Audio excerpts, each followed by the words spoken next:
கோவை ஈஷா யோகா மையத்தில் பல கோணங்களில் போலீசார் விசாரணை நடத்தி வரும் பரபரப்பு பின்னணியை அலசுகிறது இந்த செய்தி தொகுப்பு. கோவையில் உள்ள ஈஷா யோகா மையம் எந்த அளவிற்கு பிரபலமாக உள்ளதோ அதே அளவிற்கு சர்ச்சைகளும் ஏராளம். பல ஆண்டுகளாக ஈஷா யோகா மையம் மீது பல புகார்கள் எழுந்து வரும் நிலையில் தற்போது விஸ்வரூபம் எடுத்துள்ளது காமராசு என்பவர் சென்னை உயர்நீதிமன்றத்தில் தொடுத்த வழக்கு. கோவை வடவள்ளி பகுதியைச் சேர்ந்த காமராஜ் என்பவர் தான் சென்னை உயர்நீதிமன்றத்தில் ஆட்கொணர்வு வழக்கினை தொடுத்திருக்கிறார். அதன்படி தனது மகள்களான கீதா மற்றும் லதா ஈஷா யோகா மையத்தில் யோகா பயிற்சிக்காக சென்றதாகவும் அதன் பின்னர் அங்கேயே தங்கிவிட்டதாகவும் குறிப்பிட்டிருந்தார். அங்கு தனது மகள்கள் இருவரையும் தனி அறையில் அடைத்து துன்புறுத்துவதாக தகவல்கள் வெளியாவதாக குறிப்பிட்ட அவர் பொது மன்னிப்பு கோரினால் மட்டுமே மக்களிடம் பேச முடியும் என கண்டிஷன் போட்டதாகவும் கூறியுள்ளார். தங்கள் மகள்களை மூளைச்சலவை செய்து சன்னியாசியாக மாற்றுவதாகவும் குற்றம் சாட்டியிருந்தார் அவர். இந்நிலையில் இவ்வழக்கு தொடர்பாக காமராஜின் மகள்களான கீதா, லதா ஆகியோர் ஆஜரான நிலையில் சொந்த விருப்பத்தின் பெயரிலேயே தங்கியிருந்ததாகவும் தங்களை யாரும் மூளைச்சலவை செய்யவில்லை என்றும் கூறியுள்ளனர். இதற்கிடையில் ஈஷா யோகா மைய நிறுவனர் ஜக்கி வாசுதேவ் தனது மகளுக்கு திருமணம் செய்துவிட்டு இவர்களை சன்னியாசிகளாக்குவது ஏன் எனவும் நீதிபதிகள் கேள்வி எழுப்பியிருந்தனர். இப்படி அனல் பறக்க வாதங்கள் முன்வைக்கப்பட்ட நிலையில் மனுதாரர் தரப்பில் ஈஷா அறக்கட்டளைக்கு எதிராக பல வழக்குகள் நிலுவையில் உள்ளதாகவும் ஆதி திராவிடர் பள்ளியில் மருத்துவ முகாம் நடத்தச் சென்ற ஈஷா அறக்கட்டளை மருத்துவர் பள்ளி மாணவிகளுக்கு பாலியல் தொல்லை அளித்ததாக போக்சோ சட்டத்திலும் வழக்கு பதிவு செய்யப்பட்டுள்ளதாக தெரிவிக்கப்பட்டது.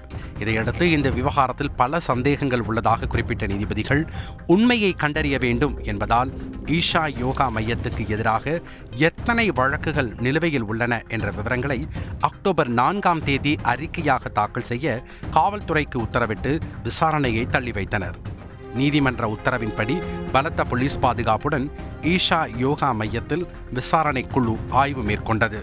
கோவை மாவட்ட சமூக நலத்துறை அலுவலர் அம்பிகா தலைமையில் 6 குழுக்களாக பிரிந்து பல்வேறு கோணங்களில் ஈஷா யோகா மையத்தில் தீவிர விசாரணை மேற்கொள்ளப்பட்டது. ஈஷா யோகா மையத்தில் இதுவரை தங்கியிருந்தவர்களின் எண்ணிக்கை எவ்வளவு, பெண்கள் எவ்வளவு பேர் துறவரத்தில் உள்ளனர், வெளிநாட்டினர் எத்தனை பேர் உரிய ஆவணத்துடன் தங்கியிருக்கின்றனர், மேலும் ஈஷா யோகா மையத்திற்கு வந்த பிறகு காணாமல் போனவர்கள் எத்தனை பேர், அண்மையில் ஈஷா யோகா மையத்தில் உயிரிழந்தது யார், எப்படி உயிரிழந்தார்கள் உள்ளிட்டவை குறித்து விசாரணை நடத்த போலீசார் திட்டமிட்டுள்ளதாக கூறப்படுகிறது. விசாரணையில் பல தகவல்கள் வெளியாகும் என எதிர்பார்க்கப்படும் சூழலில் அக்டோபர் 4ஆம் தேதி அறிக்கை தாக்கல் செய்ய தீவிர விசாரணை மேற்கொண்டு வருகிறது விசாரணை குழு. தாங்கள் எவரையும் திருமணமோ அல்லது துறவரமோ மேற்கொள்ள வற்புறுத்தவில்லை என்று ஈஷா யோகா மையம் விளக்கமளித்துள்ளது. இதுகுறித்து ஈஷா யோகா மையம் வெளியிட்டுள்ள அறிக்கையில் சத்குருவால் நிறுவப்பட்ட ஈஷா யோகா மையம் எவரையும் திருமணம் செய்து கொள்வதற்கோ அல்லது துறவரம் மேற்கொள்வதற்கோ கட்டாயப்படுத்துவதில்லை என்று தெரிவிக்கப்பட்டுள்ளது. இவை அனைத்தும் தனி மனித சுதந்திரம் மற்றும் விருப்பம் சார்ந்தது என்றும் இதில் தலையிட எவருக்கும் உரிமையில்லை என உறுதியாக நம்புவதாகவும் தெரிவிக்கப்பட்டுள்ளது. ஈஷா யோகா மையத்தின் மீது 2 பெண் பிரம்மச்சாரிகளின் பெற்றோர் கடந்த 8 ஆண்டுகளாக பல்வேறு பொய் வழக்குகளை பதிவு செய்தும் உள்நோக்கம் கொண்ட சிலரின் தூண்டுதலால் தேவையில்லாத சச்சரவுகளை ஏற்படுத்தியும் வருகின்றனர் என்று தெரிவிக்கப்பட்டுள்ளது. இது தொடர்பான வழக்கில் 2 பிரம்மச்சாரிகளும் நீதிமன்றத்தில் ஆஜராகி தங்களின் சொந்த விருப்பத்தின் பேரிலேயே ஈஷா யோகா மையத்தில் தங்கியிருப்பதாக கூறியுள்ளனர் என்றும் தெரிவிக்கப்பட்டுள்ளது. இந்த விவகாரத்தில் தேவையான அனைத்து ஆதாரங்களையும் நீதிமன்றத்தில் வழங்கியுள்ளதால் உறுதியாக உண்மை வெல்லும் என்று நம்புவதாகவும் போலியாக உருவாக்கப்பட்ட அனைத்து தேவையற்ற சர்ச்சைகளும் முடிவுக்கு வரும் என்று எதிர்பார்ப்பதாகவும் தெரிவிக்கப்பட்டுள்ளது. எனவே ஈஷா அறக்கட்டளைக்கு எதிராக தவறான தகவல்களை பரப்புவோர் மீது சட்டப்படி மிக கடுமையான நடவடிக்கை எடுக்கப்படும் என்றும் தெரிவிக்கப்பட்டுள்ளது.